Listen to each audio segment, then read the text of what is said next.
ভিক্ষুক রাস্তা দিয়া যায় আর জমিদারের পুত্রবধূও যায়। একজন সামনের থেকে আসতেছে, একজন সামনের দিকে যাইতেছে।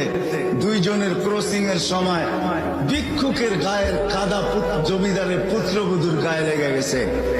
সে দুনিয়া আন্ধার করে ফেলছে, স্বামীকে টাইকা নিয়ে আসছে, বলছে ভিক্ষুক আমার কাপড় নষ্ট করে দিছে। সে শুধু ভিক্ষুক ছিল না, বৃদ্ধ ছিল।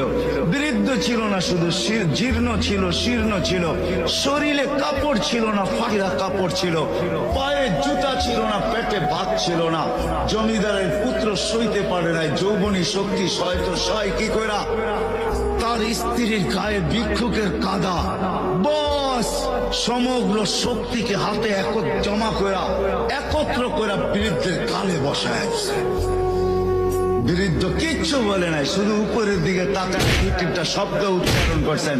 শব্দগুলা হলো ইয়া মাল্লা তারা হলো ওয়ুন, ও আল্লাহ তোকে চোখে দেখা যায় না, ও তারা কুল্লা শাই তুই সব দেখিস, ফারা তারা মা বি তুই কি দেখিস না আমার সাথে কি ঘটতেছে, এটা কি দেখিস না?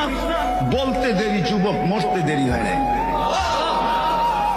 জমিদার চলে আসছে, প্রতিশোধ নিবে। বৃদ্ধের একদিকে মুচকি হাসি, একদিকে বলতেছে প্রেমের খেলা এমনই হয়। জিজ্ঞাসা করছে কিসের প্রেমের খেলা রে? বলছে ওর প্রেমিকার গায়ে আমার কাদা লাগছে, পায়ের কাদা লাগছে, ও সইতে পারে নাই, যৌবনী শক্তি দিয়ে আমার বৃদ্ধ কালে বসায় দিছে। আমাকেও একজন ভালোবাসে, সেও সইতে পারে না।